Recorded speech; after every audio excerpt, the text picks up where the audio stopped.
Derek, clearly all that you promote through your profession and your work out there in the world sounds like a page from Satya Sai Speaks.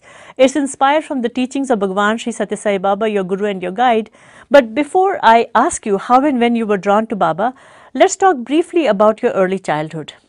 Sadly, it was marred by trauma and pain and some of the most dreadful experiences a child can possibly undergo. But look at you today.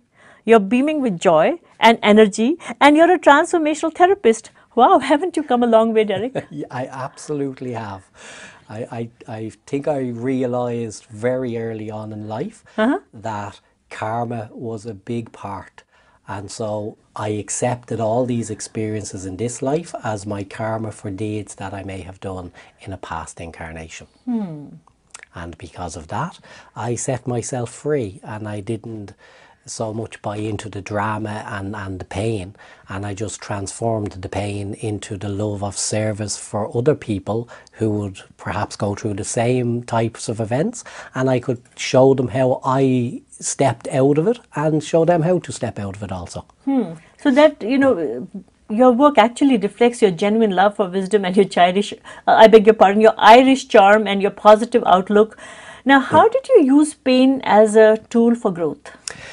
Well, again, I just realised that pain was part of our experience, and pain was a messenger to tell us we were out of love. And so I didn't see it as an enemy. I seen it as just a messenger, a bit like, when you get a headache. It's only telling you something is not right in your body, maybe a chemical or something. And once you listen to the messenger, then the pain disappears. So the pain is just a messenger to say something is out of alignment. It's a symptom. It's a symptom. Of a bigger problem. Yes. Yes. How did Sai Baba come into the picture of your life story?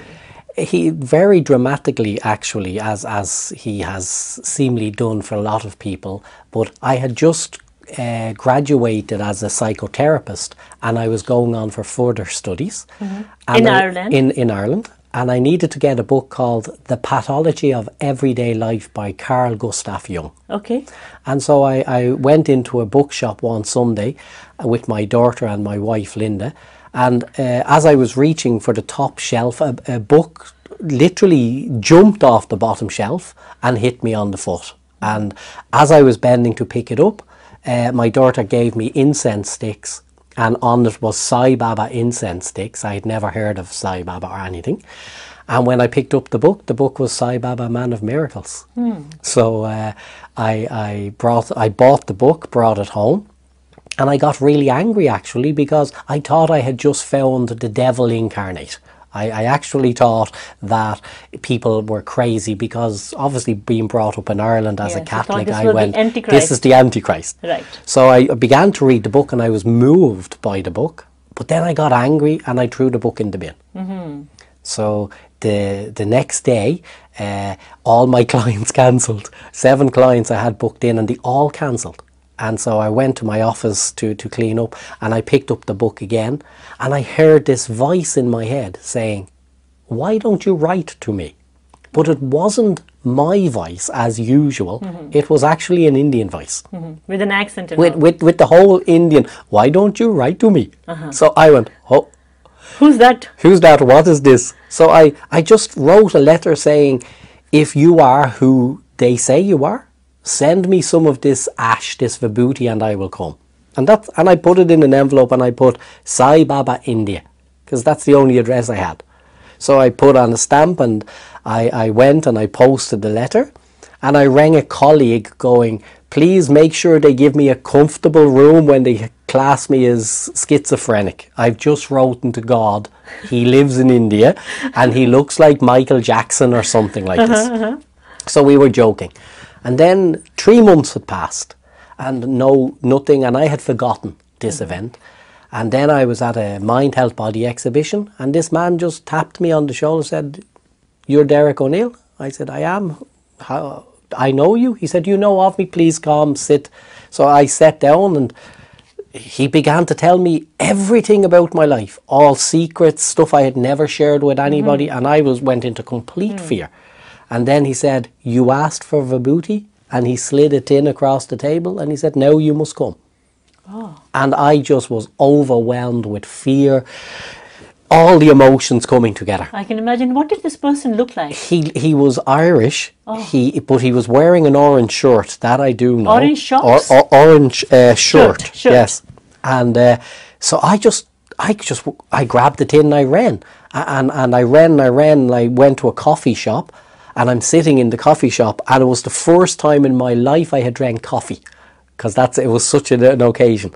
And I'm shaking and I'm going, what's just happened? And my colleague is with me, and I don't believe it. I think it's mind play, because as the psychotherapist I'm thinking I'm losing it. But then the door opens in this cafe, and an Indian lady walks in wearing a green sari. And at the time in Ireland you didn't have many Indian people. It wasn't as multicultural. And she walked in, she looked at me, she walked right up to the table, and she put her hands in namaskar, and she went, haven't I just seen you sitting with Sai Baba at the mind? And I just, whoa, and so I just drove home. She saw him as Sai Baba. You Yes. saw an Irish gentleman in an orange shirt. Yes. Whoa. And so 2 weeks later I was on a plane, and I arrived at his Whitefield ashram, and I went to take some accommodations, and there was 2 old gentlemen sitting to take in. And when I walked in, one of the gentlemen screamed, Sairam, chapel. And I have no reference to chapel. I think it's a church. Chapel is a church. Yes. Yeah. So I'm going, I'm in a church or Slippers, something. yeah. So he's telling me to take off my slippers. So when I take them off and go back in, he's this gentleman who's now at the bringing up all my issues. It was a very good analytical technique he did. He now so sweet, and he says, Sairam, Derek, you have returned. And I went, what? Hang on. My passport is still in my pocket. I haven't introduced myself. How is this man calling me And Derek? it's your first trip to India. First trip. And I said to him, sorry, you must be mistaken. I have never been to India before. And he said, sir, you have been to India many times and many lifetimes. Swami has been awaiting your return. And that was my introductory to Swami. And then there was another sequence of mysterious events. oh, the whole trip was mysterious. Like it went from there where I left my bags and I went. It was Whitefield where he has all the big pictures of himself, and I went in, but I had taken off the chapels at this stage, so I learned very quickly. And I'm there, and I'm standing with my back to a gate. And next does a big commotion, and people are running here and here. And when I turn, who's standing at the coming out the gate? Only Swami. And so my immediate reaction is to put out my hand to say hello. A nice Irish warm greeting. Hello. And one of the Savadals hit me on the chest and sent me like flying, and I'm going, what? So that was my introductory. And Did Swami exchange glances with you? he laughed. Okay. He laughed at the fact that I had just been completely, what would we say, hit by divine love. And yes, and then 2 days after that, I was meditating on the roof of the male hostel in Whitefield. Okay. And a man approached me and said, I have to initiate you into Karuna Reiki. And I said, oh, okay. Did you know this person from before? Never met him either. Was he an Indian gentleman? He was Russian. Russian, okay. And so I said, oh, okay. And he said, meet me tomorrow after darshan on this roof. So I did. And he initiated me. And it was a very powerful initiation, and all sorts of activations or stuff happened. Karuna Reiki. Yes. So I don't know what it was, but I just felt very powerful. And then he gave me some symbols, and I had forgotten them. So about 2 days later, I went to where he said he was staying, and I knocked on the door, and a Buddhist was in this room, the accommodation room, and I said, is the Russian man, old gentleman, here? And the Buddhist said to me, oh, are you the young man he initiated on the roof 2 days back. I said, yes. And he said, he's gone home. He had an interview with Sai Baba 7 years ago. And Sai Baba told him one day, a gentleman will come and he would know this man beyond reason. And he was to initiate this man into Karuna. And he would not be allowed return to his home until this man came. And this man was Derek O'Neill, obviously. And seemingly it was me.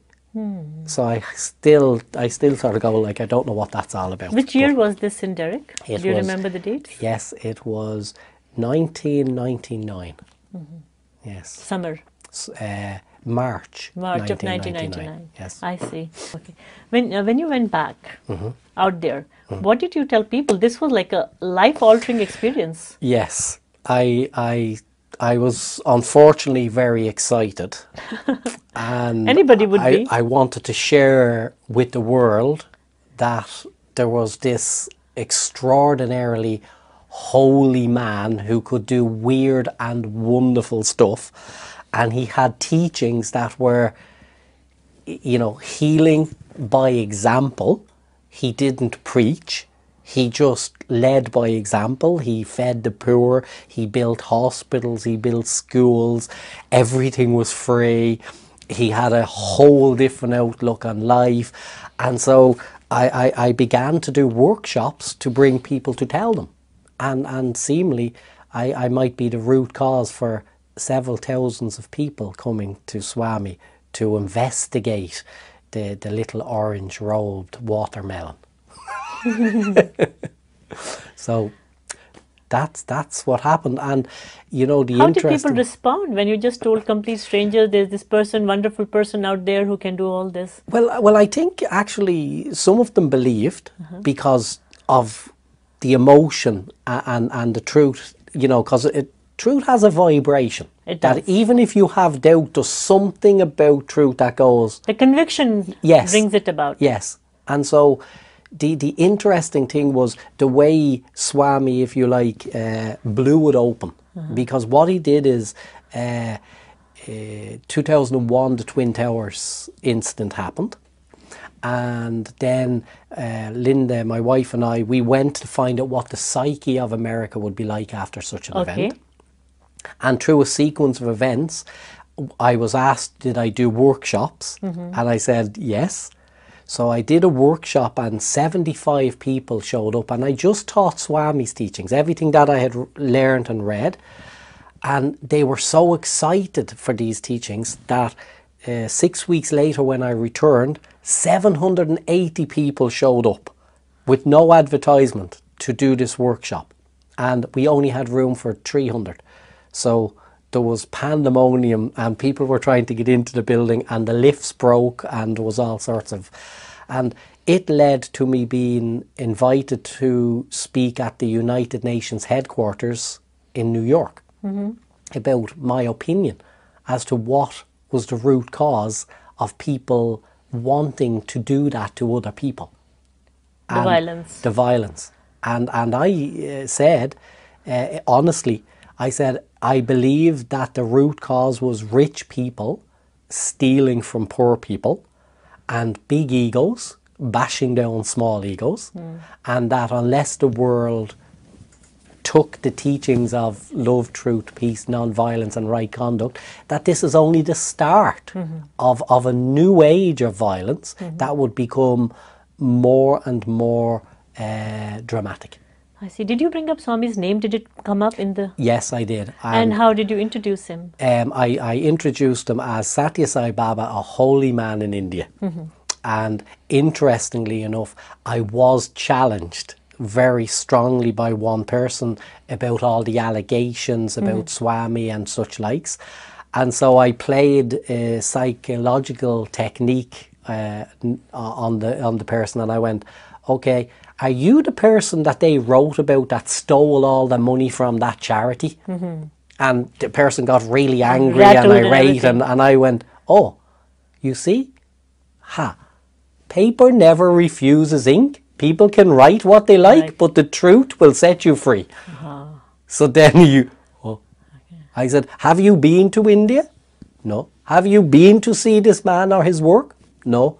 Well, then you are ignorant. Please sit down. When you have gone, then you come back to one of my workshops and challenge me, and then we can talk. But until you've seen, anybody can tell you stories, but when you have the experience, then it is real. So that seemed to calm the fires very quickly, and I never really got challenged after that. Derek, you haven't sat down and had a one-on-one with Swami at any particular time. However, you're always connected with him, and you did have a personal connection in the darshan line. Tell us about it. Well, actually, I've strangely enough, I've been to India now. This will be my 45th trip to India. You're an Indophile. Yes, yes. And every time I came, he always came and spoke to me in darshan lines. Nearly every time. One day for 9 days in a row, he gave me the front row, and he came and he talked to me about my what the work I was doing, and he was happy and all of this. And then he gave me the ring, and which you're wearing, which is the nine planet gems. ring. Yes. And then when he started using his car, he nearly ran me over in the car because he called me and I got so excited. I'm hanging out of his window and I'm talking to him about having difficulties about visas to work in America. And he says, I'll fix. So he not only did he fix, but he actually got me an O1 visa. Now, if you don't know what an O1 visa is, to be issued in America with an O1 visa means that you are being acknowledged as the top 1% in the world at your profession. So I now have an O1 visa that acknowledges... He fixed it really well, didn't he? Well, when he does work, he usually does it good. Perfectly well. Very nice. And then how do you now stay so connected? You're totally tuned to Swami all the time. How do you do it? Well, I believe that Swami needed to leave his form. Why do you say that? In order for us to understand his teaching that we are God. His primal teaching was we were God, but we didn't know it yet. And there were so many people stuck on the form that when he became formless, he now flows through every cell in our being. Not that he wasn't doing that when he was in form, but more people now are feeling his presence all over the world because they're not stuck in the mind form of chasing the form, interview, all of this. So there's more peace and shanti in people's minds as to Swami being able to come. Now, you have over 30 years of martial arts, psychotherapy and life coaching expertise, and you also have a deep understanding of both the Western and the Eastern philosophies. Based on all this, you have created this new psychology called Transformational Therapy. It's a sword brush technique in which you use a blade to cut away old patterns and brush and help people brush new scenarios. Would you care to tell our listeners what is it more about? The sword and the brush technique came about from I trained as a samurai. Yes, sensei. And a sensei samurai. And what have you not done? You've been to military school, you've been a psychotherapist, you're a martial arts expert, you work with FBI, you've been to places. Well, I've been a busy life, but I'm here to wear this body out in service, and I'll be happy when I too are poured into some river somewhere to flow back into the Eternity. Atma. But the sword and the brush actually comes from a samurai. The truth of the samurai warrior was he was so pure and so connected to his God that he would only ever draw the sword when death was imminent. In other words, once that sword came out, either he or the enemy had to die, but something had to die. So I learned that by talking to people at a certain point, an energy envelops them, an energy of truth that brings truth and fear in conjunction and fighting each other. So that's when I produced a sword. And I cut away a trauma or something that's no longer necessary in their life.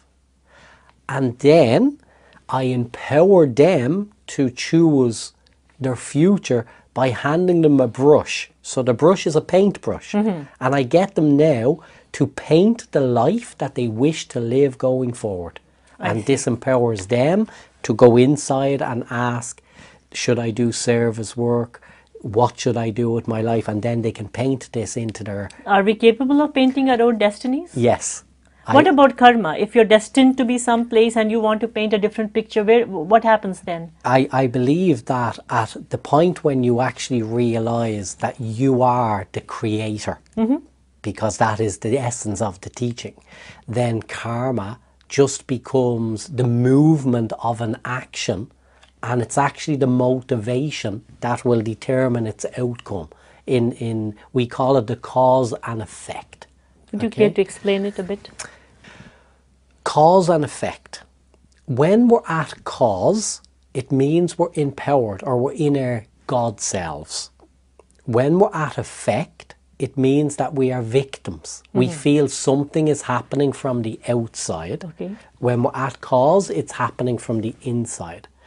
Once we accept responsibility for our actions, the cause, right, then the effect disappears. And the effect is misalignments, negativity, karmic debt. All of this disappears very quickly when you're coming from cause, which is to understand that we are all one 1 billion trillion cells in one divine body.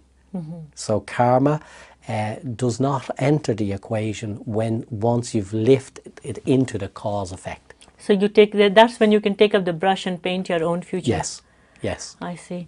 Derek, I was reading up on your website, and there's two quotable quotes which I found interesting and intriguing. Perhaps you could explain. Yes. Always expect the unexpected and life becomes exciting again. Now, most of us don't like change. We like things to fall the way we conceived them or imagined or fantasized. Yes. So why do you advocate that one should expect the unexpected to make life exciting again? Okay.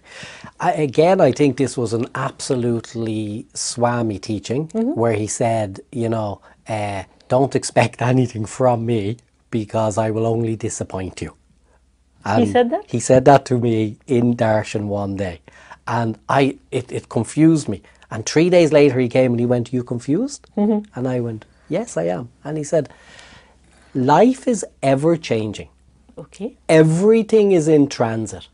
Nothing is permanent except the Atma.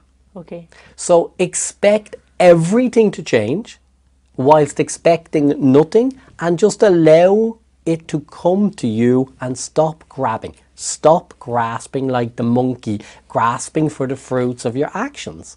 And he said, then life will become exciting because the God being will awaken and you will just sit and it'll come to you. And now you will have so much more energy to serve others because you're grasping little or none. So that's what that teaching meant. Very profound. And then you also say we are more powerful than we think, but we are more powerful when we come together. That just resonates Swami's teaching. Yes. Unity. Again, it's satsang. It's about the understanding that if we have a big piece of rock to move, one person is not able to remove the rock. If many come together, they will remove the rock. So when we come together, we are like, I call it the light bulb effect. So every person is 1 wattage. So when 2 people come together, it's 2 wattage. And we travel through if 1,000 people come up, it's a 1,000 watt light bulb. And I believe it travels up to about 10,000. And at 10,000, it blows out into what we call the mirror of the 1,000 lotus flower. And what that is if you know anything about lighthouses, that when they're guiding in ships, that light bulb is only a 1,000 watt light bulb. And it is actually the mirrors that make it travel so far out into the ocean. So the mirrors are the people we meet in satsang. So when they come in, I don't like that person. Why? You've never met this person. Why is this happening? Because some aura, some energy is exchanging on a deeper level. And so it is your duty now to serve that person instead of not liking them, and you will grow. Okay. And they will grow as well. I see. So that's what it means. By coming together, you have a better opportunity to learn and support each other at up times and down times. I never thought of teamwork and unity at such a deep level. That's very profound and interesting indeed. Now let's talk about your program called NLP, the Neuro-Linguistic Programming, and I can see you have drawn it from Sai Baba's teachings completely. Well, and you have used it for your workshops with the FBI and the CBI. Yes. CIA, I beg your pardon. Yes, yes. Please tell us about it. Well, recently I was asked to give a talk to 75 auditors, tax auditors in the USA. So IRS. The IRS. And the conference was about fraud. And the FBI were there, the CIA were there, and these auditors were there. And I basically was teaching them that people are not numbers. That it is really important to meet the person as a person first, and for you to understand that we are all programmed in different ways. And so when you first meet somebody, you must take time to go into rapport, is the word, with them, okay? And I taught them how to do that by sitting, mirroring and matching their client, to have them talk to their client in a way where they say, I too pay taxes, and this is why I pay taxes. There was a very interesting learning actually for me there, because the 75 auditors were very passionate about collecting taxes, and I was wondering why. And then I found out by talking to them throughout the day that a lot of them have been in service, military service, police service and all of this, and they see in so much poverty that they believe that if people paid their taxes fairly, then children would have good education, good health, food, medicine and water. So actually they were in alignment with Swami's teachings, with it, but being said in a different way. So I taught them how to open up people so that we didn't feel afraid, because once you see IRS on an envelope, even if you're the most innocent person, fear will arise. So I showed them how to get past that fear, to calm people down, and then people would become more helpful. And some people in the room were actually moved to tears because they didn't realise that they could remain human whilst doing such a systematic job. So even if it's governance with millions involved, numbers, all computerized, you can still bring in the human element. Absolutely, vitally important. And that's what I was saying. Anytime you get the opportunity to actually talk to somebody rather than send them a letter, that this is a better way to communicate. Derek, you were the recipient of the coveted, highly prestigious Variety International Humanitarian Award recently. And this is because of the work you do through your foundation called the SQ Foundation, which SQ standing for Spiritual Quotient.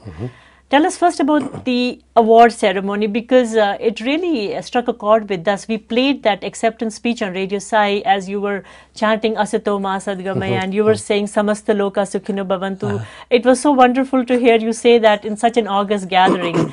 Let's talk about that first. Okay, well, basically the award is given to somebody who this organisation believes has really helped humanity in a profound way. And the likes of Winston Churchill, Sir Winston Churchill, J. Edgar Hoover, Lady Diana, Frank Sinatra, Lady Diana, all like important people. Have received Not it. me, important people.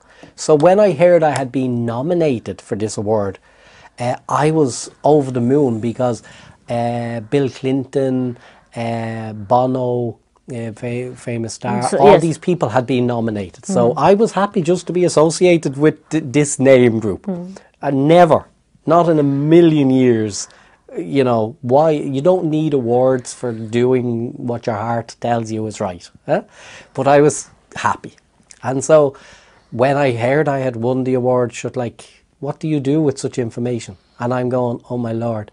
So I said, you know, I would use the opportunity of the award to remind people of the service work that we should be doing and maybe the way we should be doing it. And so it was an extraordinarily moving night to have 550 people in the room from all over the world. And all, like, there was one man in the room, he was involved in having Nelson Mandela released from prison, and he was receiving an award 2 months after mine from his government or something. And he actually asked could he use some of the speech in his acceptance award for that. Nice. And so I was saying, it's not my speech, it is not my words, these words are channeled from the divine.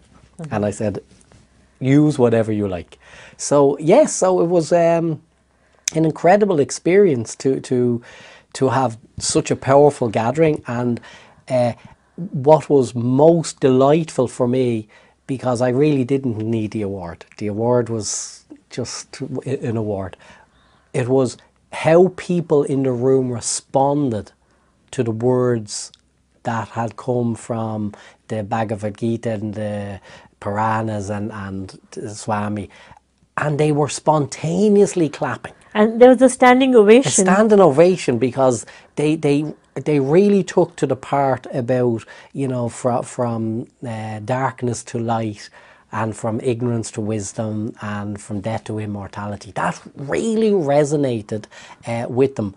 And I know that one or two people who were well known to Barack Obama went and showed him this piece, and maybe my ego was in place or something, but I get this sneaky impression that his Diwali speech yesterday, where he used that part, may have been that he might have known it before, but he might have been reminded of it again, and he utilised it in such a way. And to hear somebody as important and loving as I believe he is, you know, to not as you say, not only address that part, but to say Ram instead and not of Rama. Rama. Yes. I went, here's somebody who's done some really good research, not just somebody writing his stuff and putting it down.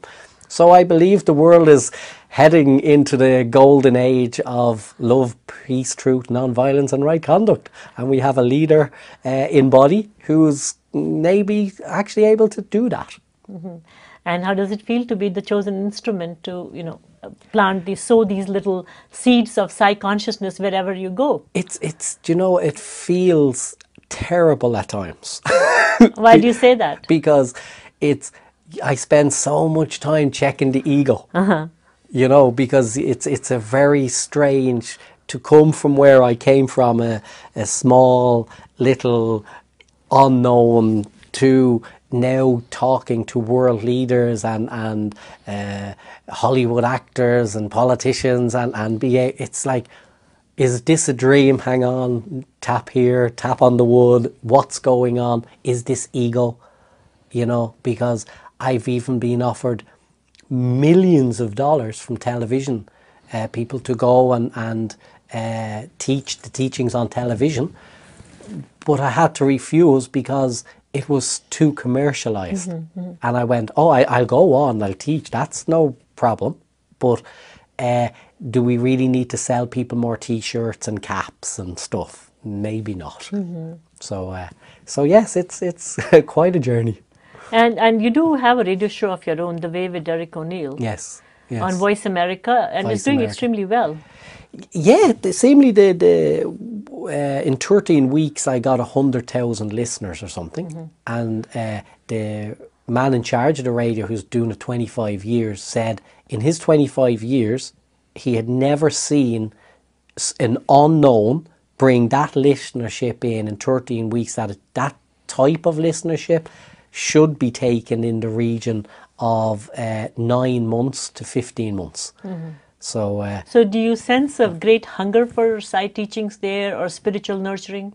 I believe the world wants the teachings, but I believe the only way we will actually get to the audience that we need to get to is to take words like karma and spiritual words out of the teachings, Okay. but keep the essence of the teachings alive. So you sanitize the Yes. So instead of calling it karma, say action, call it cause and effect. cause and effect. You do an action, you're at cause. Why would people Here's be the turned effect. off by the word karma? It's very Hindu-centric. They're turned off, I think, because the New Age movement, if you like, they made it a little too sort of dreadful.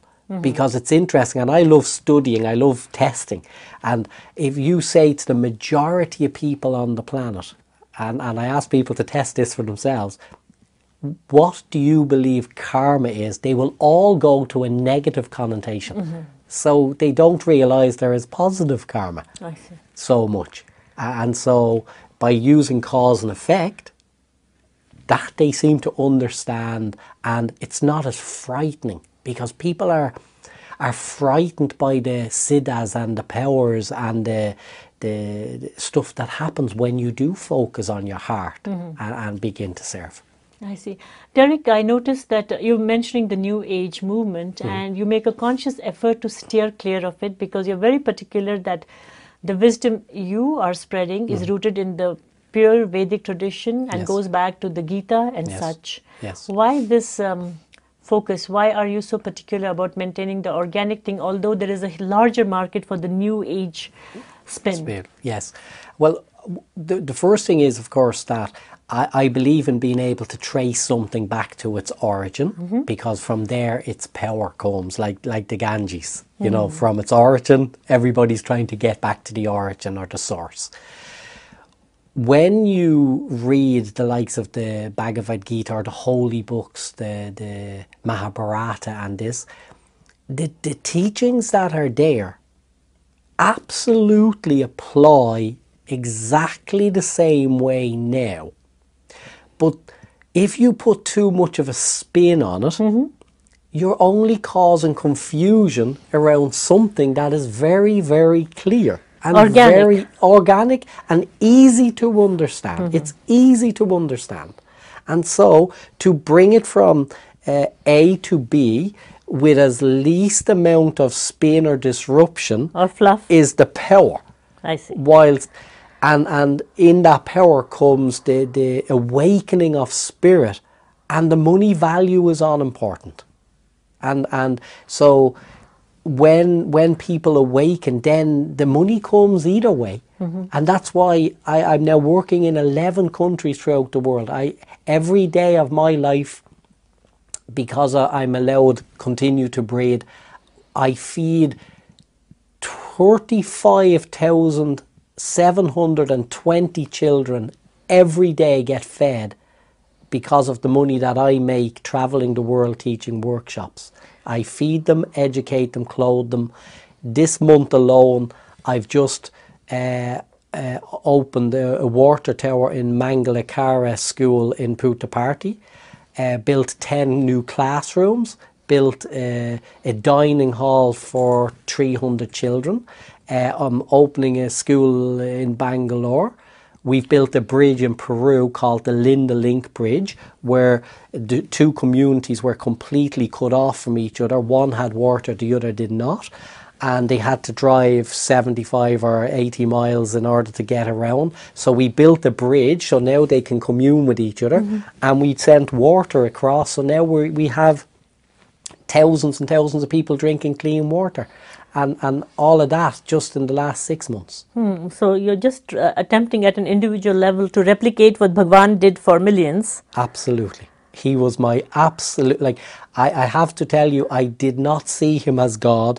I seen him as an absolute essence of what God would look like and act like and be like if God was walking on this earth. And I went, I want some of that. And so I know I don't probably sound humble, but I really mean in a very humble way, I'm being allowed to do this work. And hopefully when my time comes to pass from this lifetime, there might be an angel to pick me up and bring me off and say, hey, sit at these feet, you didn't do too bad this lifetime. That's my gamble. So you said you didn't see him as God, but you saw him as somebody who would be like, this is what God would have looked like. Yes. So if I just asked you to paraphrase, who is Bhagwan Sri Satya Sai Baba for you? I believe he is the essence of what God is. What's the difference between Godness and the essence? It's the reason I'm saying it the way I am is because by doing so, you're including all the gods and all the nations and all the religions to know that God's essence has not got a single name. I believe that all gods, all essence, all is one, and all names and all forms are God. Now, earlier we were talking about your Neurolinguistic Program that has become very popular, and in this you use a set of tools and training that helps people to utilize their mind, body and language to bring yourself back into alignment. You know, we know of cars being aligned, tires being aligned. Now, how do you align yourself using language, mind and body? Would you care to elaborate, please? Well, it's the, I call it the neurons is the cells in our body. And science and religion is now coming very much together more and more and more and more. And there is now scientific evidence that the cells in our bodies are all talking to each other. So if one of them has a negative conversation, it's having a negative conversation with other cells, and then illness comes or out of alignment. So once we know that this is happening in our neural system, the language we now speak will affect the mind, body and spirit. So the language is that inner voice that keeps saying, you're not good enough to do this. Who do you think you are? Are you mad saying that you're some sort of good person? This is the voice. And so what we do is we learn to speak to that voice, to quieten it down and to come in alignment with the truth. Which is we are capable of anything we wish if we wish it from the motivation of love for humanity. Now, this can go to another extreme where people start really taking themselves way too seriously. Yes. How do you draw a line? Well, the people who take themselves too serious, I call them the education people. Okay? And using Swami's quotes as well, I say, you know, education should lead to wisdom and wisdom to character. And so when you're educated, you're stuffed with crap and facts. But the truth is that when you get educated, you actually spend most of your life taking this education out of your head because it's useless. And you go back into the nature of your atmic being. And then real education comes up and you can serve humanity in a much stronger and much more direct way. Derek O'Neill, you train so many world leaders. What makes a good leader? I believe what makes a good leader is they have big ears, like the Buddha, for listening. And they have a filter system that they have worked on, that when it travels through, they know the core issue and then they speak. So that they don't speak before it's gone through their own system. So a really good world leader listens first and then acts later. He processes the information using a special filtration. Yes. Yes, that's what makes it. And a good world leader, when they speak words that are not empty. Like Obama's acceptance speech from when he was elected. Like, I wonder when I sort of spoke and I said to him, there's only one religion, the religion of love, one caste, the caste of humanity, one God, omnipresent. Huh? I wonder, was that what he might be saying when he said, whether you're black or you're white, gay or straight, I wonder if that was his interpretation of that teaching. But you did mention it to him? Well, I did. In a personal meeting? When I was shaking his hand in the Apollo Theatre, when Al Green was playing there and President Obama was there to give a speech about what he believed was the way forward for America. And he listened with both his large ears to Oh, you. I'm sure. Like even his security men seemed to step back a little when we were shaking hands. So, and the aura seemed to keep them so that we had a good connection. And you know, Swami does it all. I just shake the hand. He travels through, and who knows? It's all great fun. I just enjoy watching, as I say, somebody in such a public arena use that type of language, because I don't know whether I was deaf, but I don't think I've heard many world leaders speak like this in a long time. And So, I know how much excitement that picture of President Obama generated when he spoke at the Hard Rock Cafe against the background of a Sai Baba picture Yes. on the top of the wall, yes, right behind him. absolutely. And the phrase, I think, was, "Who loves you?" Well, who loves you? We love him.